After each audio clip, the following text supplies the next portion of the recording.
you're seeing the highlight reel, but you're not seeing everything that goes on behind the scene or the process. But I don't have the motivation to do the things that we want or we've planned to do. Like, I'm not saying I should be a bump on a log that has no like ambition in my life. I'm not motivated by anything. I'm not inspired by anything. I'm not saying that. Time just like is going by so quickly. And there's so many things that I want to do and I want to accomplish with you and just as an individual. Sometimes when we experience FOMO, it's not even because we have a fear of missing out about that thing, but it's more so because we want to do the thing that other people are doing.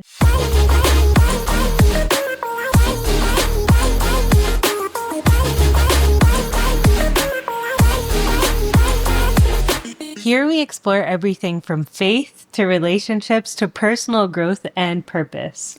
Join us as we center these conversations around real life experiences and vulnerability as two young people figuring it all out. We're happy to have you along for the ride. On today's episode, we talk a little bit about everything.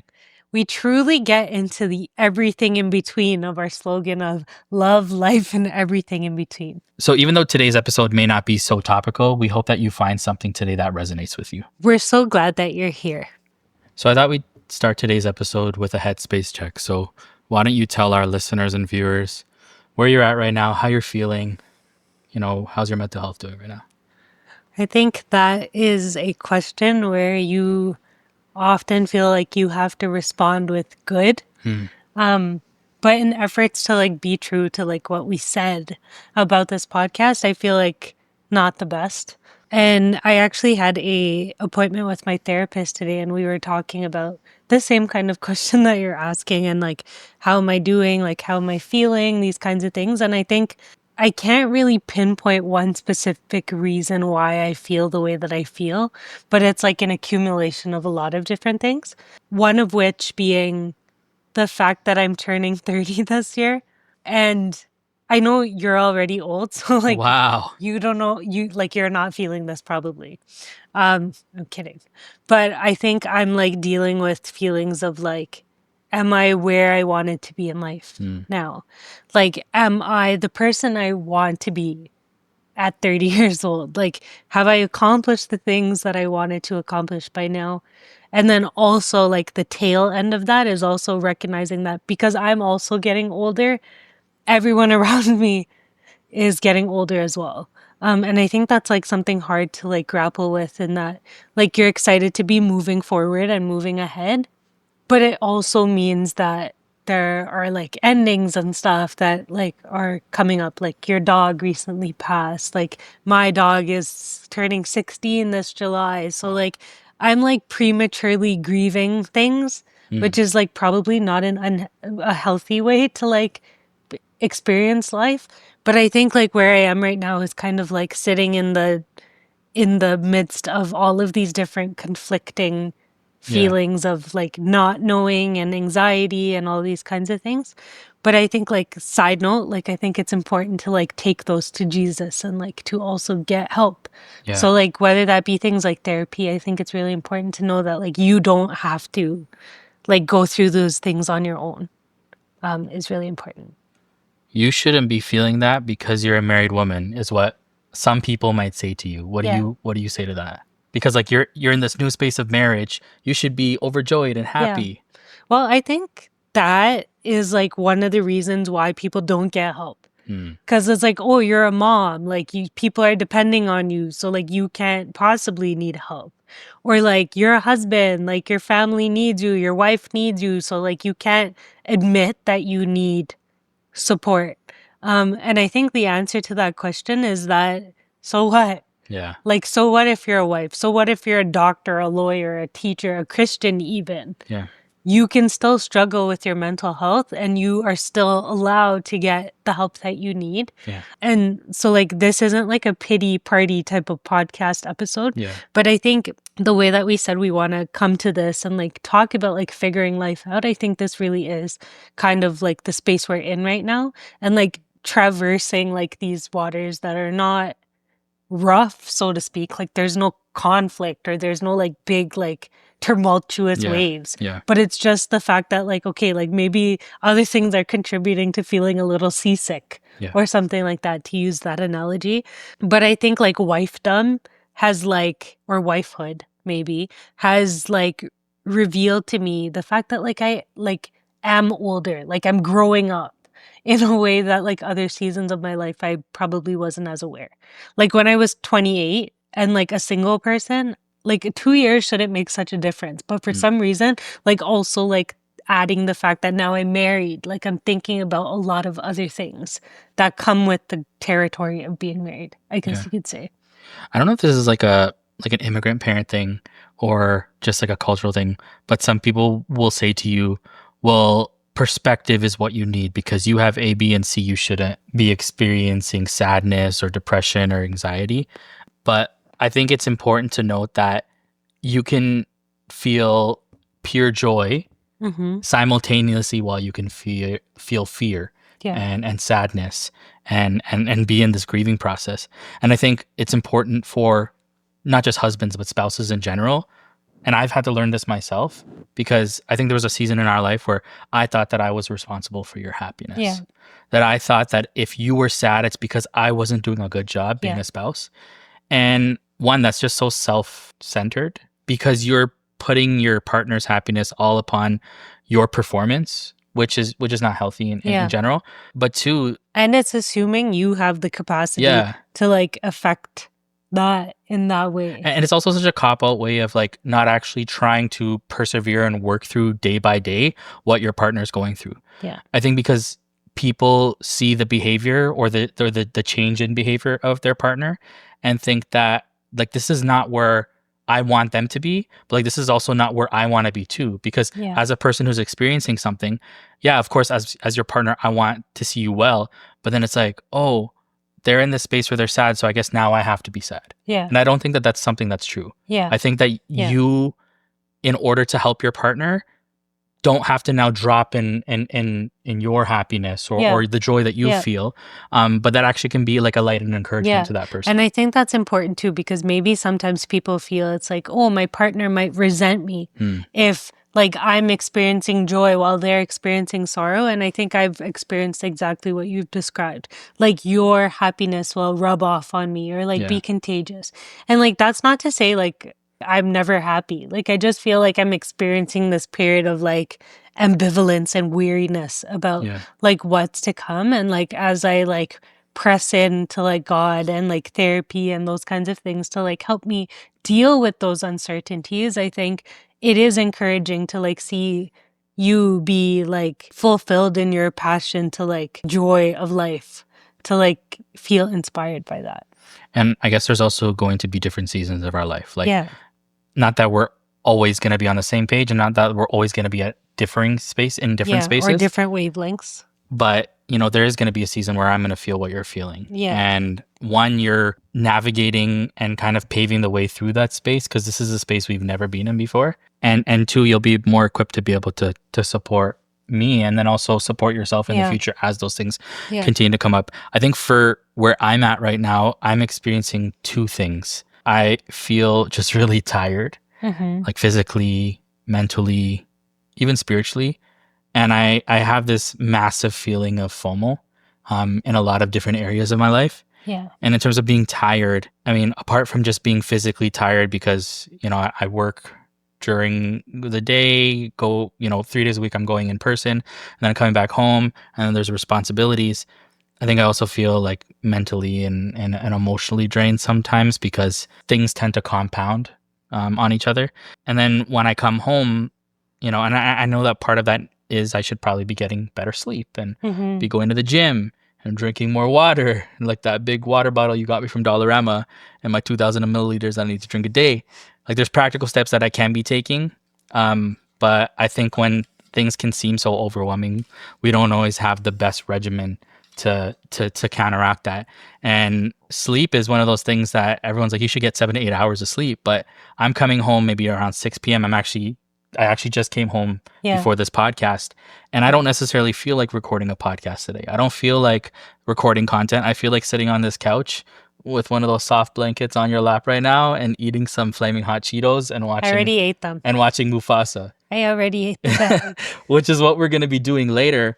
but I don't have the motivation to do the things that we want or we've planned to do. And then you think about this evening, I have to get up at 6 in the morning tomorrow, and I want to try to maximize the amount of time that we have together because we're away from each other the whole day, right?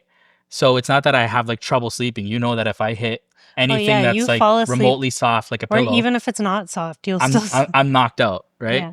But I want to be able to maximize this time with you because I feel like, and this kind of ties into the FOMO now, is that time just like is going by so quickly. Yeah. And there's so many things that I want to do and I want to accomplish with you and just as an individual Yeah. that I don't know how to find balance in that space right now. I think that piece is like kind of like what I was expressing before. So maybe I take back my comment about you already being old. So you've already experienced these kinds of feelings, because that's exactly what you're describing. Like the same thing that I was talking about before.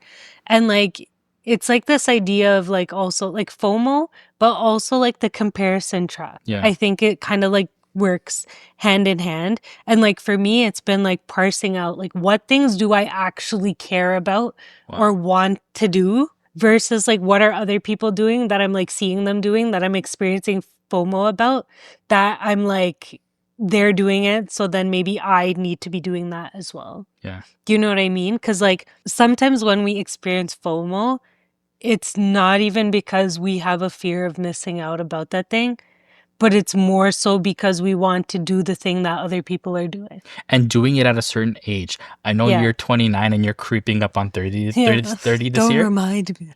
And everyone asks like when I turn 30, like, does anything feel different besides like the chronic back pain that I need to continue to go to my chiropractor on a regular basis for?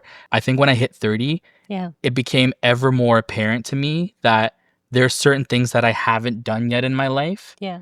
that people are doing in their early 20s, and it makes me really like sad and depressed. And it's not that I can't accomplish them now, Yeah. but I thought I would have accomplished them, Yeah. you know, at a certain periods. You look at these people, not that money is everything, but these people who are like in their early 20s, who are starting these YouTube channels, who are vlogging, and they're making And they're like playing video $100,000 a games month. and making on. But not even just that, like Yeah. they're doing things that they're passionate about, Yeah.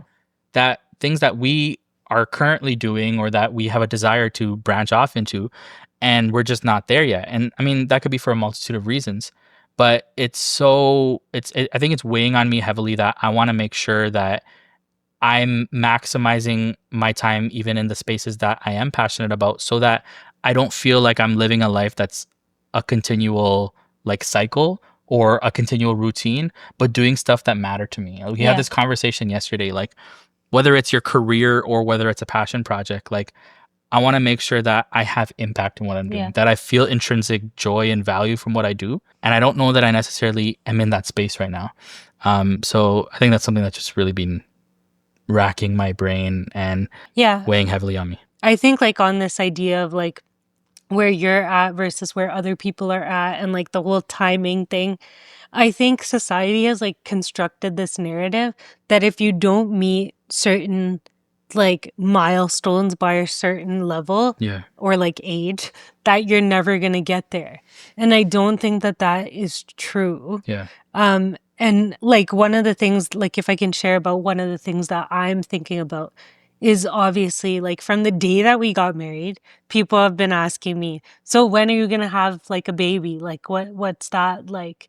Right? Not knowing if there's like underlying like health concerns or like financially or like what other things might be like at play there.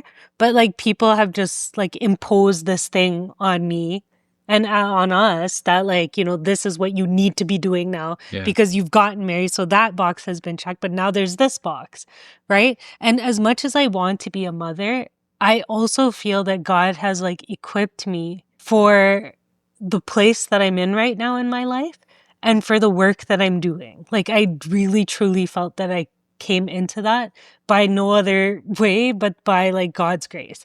So like, and I'm not saying that like a child would be like doing away with that, but I just think like I have multiple things that are parts of myself that deserve to be explored.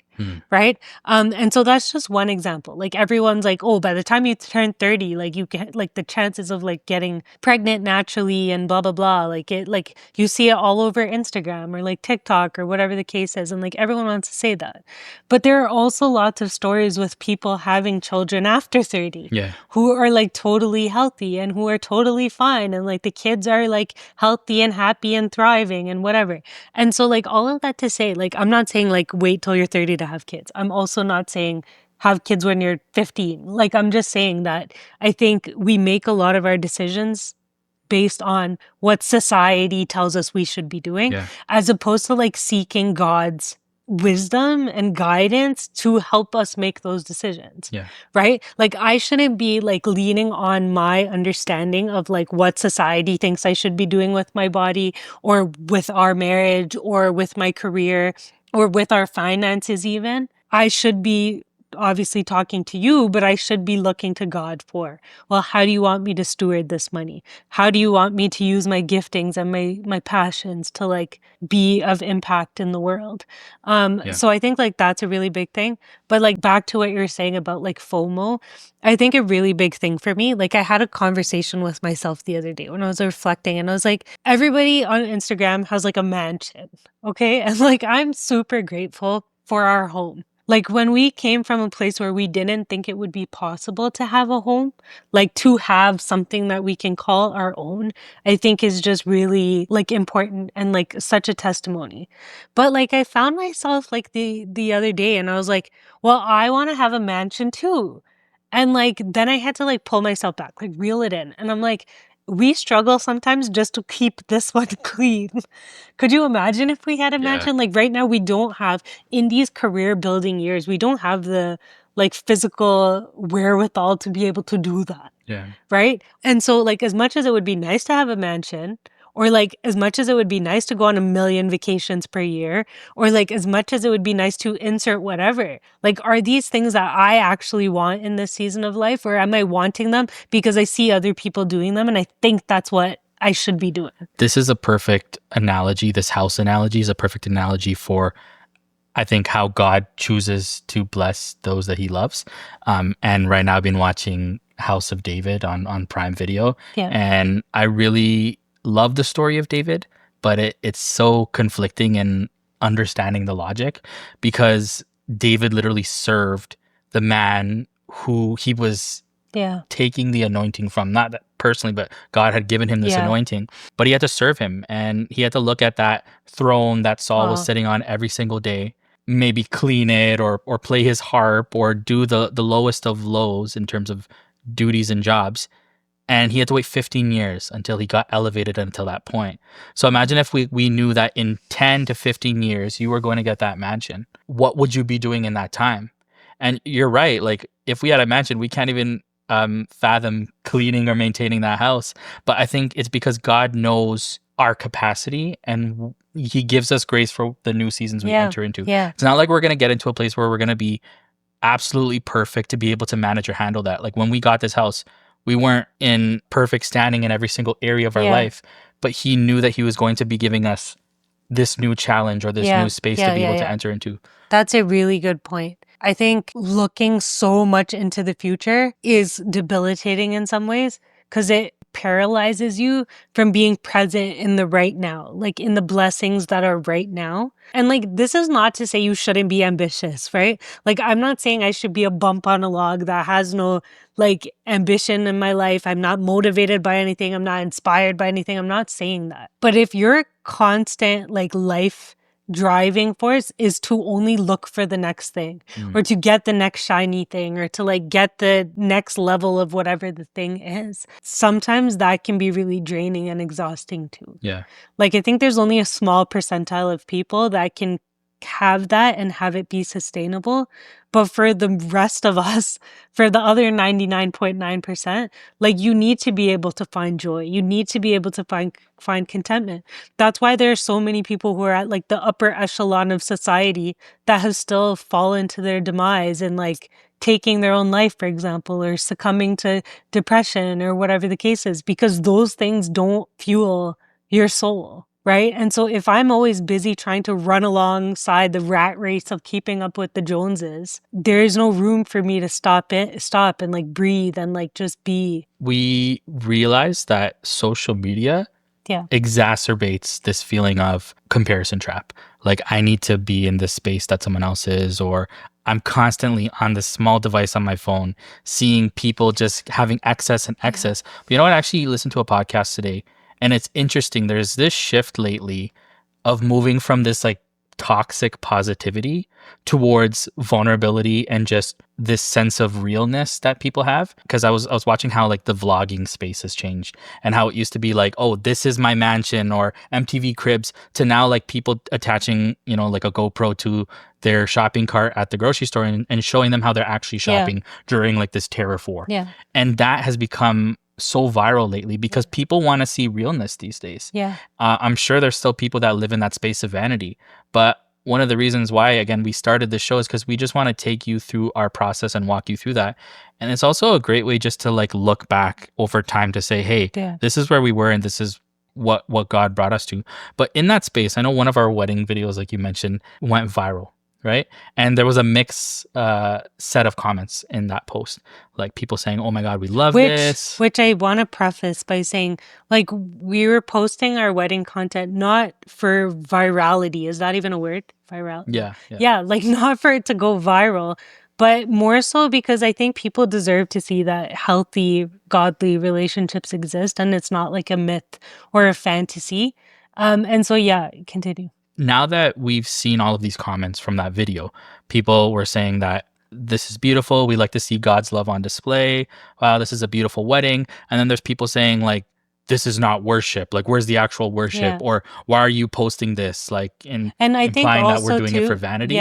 So like, how are you situating how we curate our life now that we have like this platform or this impact, so to speak? Yeah, that's a really good question. I think like another thing to like say, like to whoever's watching this, because thank you to all of you for actually joining, because we went from 237 subscribers on YouTube to like 3,000 in like a week. So thank you to all of you. But I think something that's important to say is a lot of times people might even look at us like, I would still consider us like smaller on the scale of like social media people, but people might look at us and be like, they have it all figured out. Like they're so lucky that they have each other. Like somebody commented on one of my videos and they're like, how does it feel to be God's favorite? Because like we have such a love for one another. But I think something that's important to like say, like as much as people saw us worshiping on our wedding day and they thought it was this wonderful thing and like it, you know, like made people desire to have that. I think the next side is that we experienced some really painful seasons before our wedding. Like we experienced some really low blows in the months leading up to our wedding that contributed to us being able to worship God and sing of his goodness in the way that we did.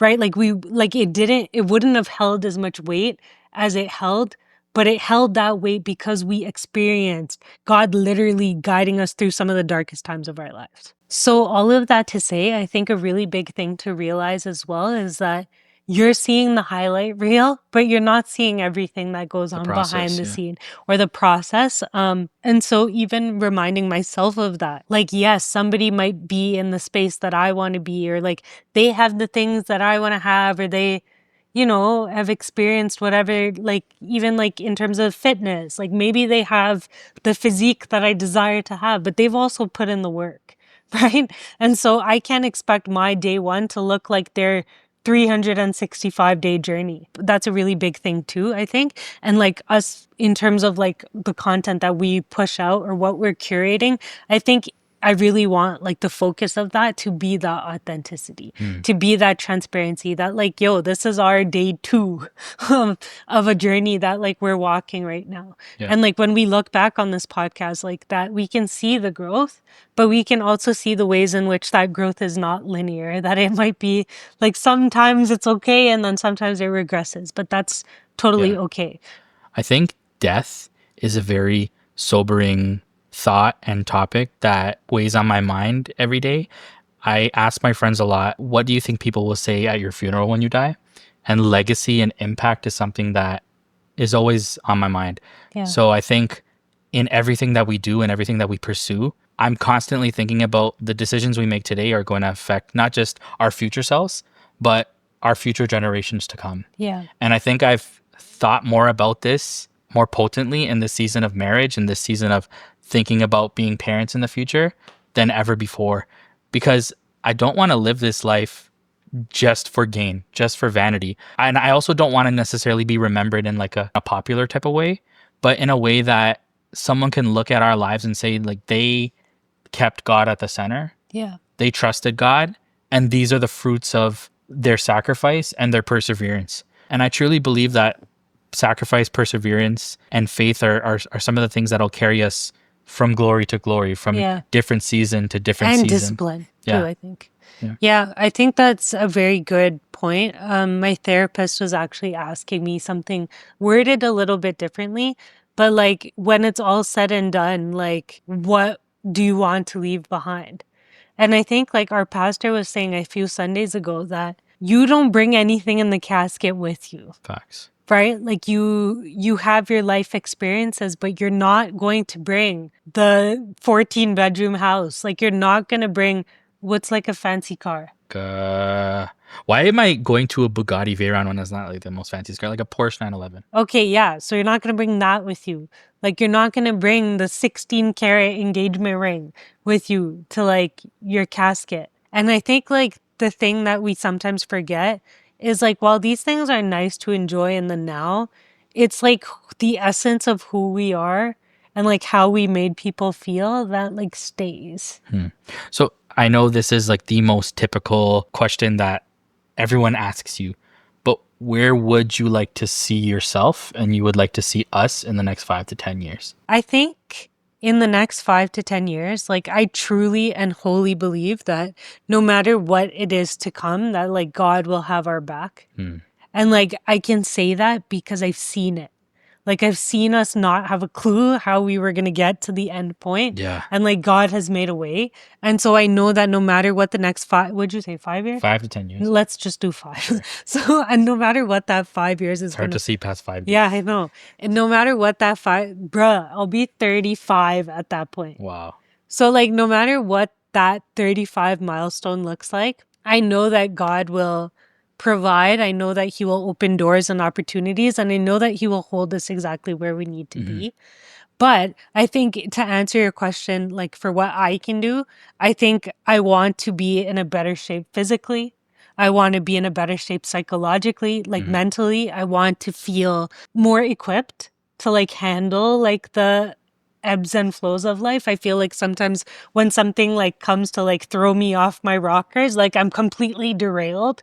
So I want to be more like my equilibrium, like I want to be more baselined, like Yeah. and like firm in that baseline, that when like the regular stresses of life happen, I'm not so jolted out of like where I am. And then I think like another thing is like spiritually, I want to be in a place where I know I'm saying it now, but I want to be so like firmly rooted in what I believe and in the truth of who God says I am, that like nothing can phase me. Yeah. Because I think like at that point at 35, ouch, I still haven't I think learned. this is, yeah, I still every haven't episode learned. she hits the mic. But I think like at 35, like who knows, like God willing, maybe we'll have a child by then. Maybe like I will be in like fully established in my career by then. And all of these things, I think you called it a trifecta of like self-improvement. Yeah. Like those three. On my vision board that I'm starting now in March. Yeah, like the trifecta of those three things, like so like physical, Spiritual and mental. and spiritual, like those three things, if we could get those in check, I think no matter what else happens, like we'll be okay. And I think part of that is because like obviously health is wealth. We can't enjoy our life if we're not physically able to. I think the next thing is like mentally, like you could have all of the things, but if up here you're not well, Yeah. then again, you can't enjoy what is yours to enjoy, or like you can't help people the way you want to help people. So then, long story short, you might not experience fulfillment in the same way. And then lastly, obviously, which should actually be first, but that spiritual piece is really, really important. Like I'm not saying this to like just boost, But like our pastor mentioned this one day, but like the statistics of like how your mental health improves when you read your word every day, like I forget what the number is, Yeah. but like just reading your Bible every day. And honestly, the days when I don't or like I skip, I feel so much worse Yeah. than the days when I do read it. And I'm not saying that to say like it will fix everything immediately, but I feel anchored in something that's beyond myself, which a lot of times when I'm anxious, it's because I feel overwhelmed Yeah. by things I can't control. So the difference there is that when I anchor myself in the one who's controlling everything, I feel a little bit better. Preach it, Shani. I think you hit the nail on the head earlier. And to kind of tie all of this together, is the roadmap to the next 5 years looks like discipline in all areas. If we could sum up everything, is discipline physically, mentally, and spiritually. Yeah. So what are we going to be doing now in the foreseeable future? We have to be harder on ourselves. Yeah. We have to hold ourselves to a different standard. But I think We have also, to- wait, hold on. I think also, like, sorry to cut you off, but I think something to add on to that is yes, you have to be harder on yourself, but you also have to show yourself grace. Because I think for me, I run counter where I'm like, if I'm being harder on myself, then I'm disciplined. But then I throw grace out the window and I'm so hard on myself that it's hard for me to like make mistakes graciously. And I think that part of discipline is giving yourself grace too. I agree, but I think what I'm more so meant about being harder on myself, to elaborate more on that, Yeah. is to stop making excuses for things that are based solely on how I'm feeling. Yeah. Two things can be true. Like, I agree That's with true. you, but I feel like we live in such a coddled generation where we have a way out and an excuse for everything. Like Dwight Schrute. The coddled immune system. But No, no, it's the modern anus. oh wow.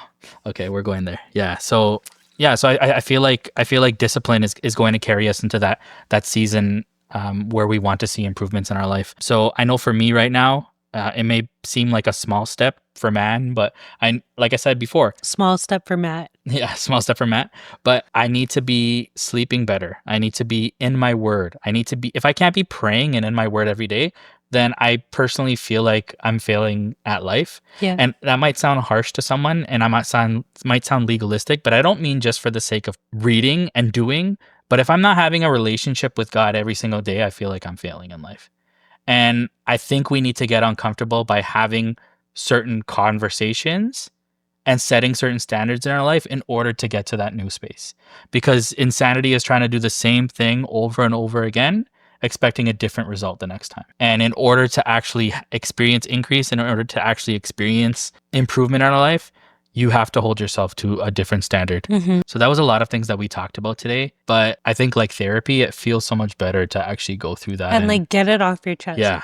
And like, sorry if our episodes aren't always topical or like Mhm. there isn't like a clearly cut thing of what they're about. But I think sometimes it'll be helpful for us to just talk about what we're going through and what we're experiencing because it touches multiple different things that might reach someone where they're at. So, and our show talks about finding the silver linings in love, life, and everything in between. And I just want to make it known that there will always be silver linings in life. Like, it might look like a certain way right now, but a lot can change in 6 months. A lot can change in a year. A lot can change in 6 days. or overnight. Yeah. So persevering and staying steadfast and pushing forward are really important principles. Yeah. To continue walking this life, which has ups and downs, Yeah. ebbs and flows. And just remembering that your journey is your journey and like it doesn't need to look like anybody else's, I think is really important. And I'm like speaking to myself when I say that because that's what I'm walking through right now. And that, you know, like it's okay to like figure it out. Yeah. Like you don't have to pretend like it's all figured out.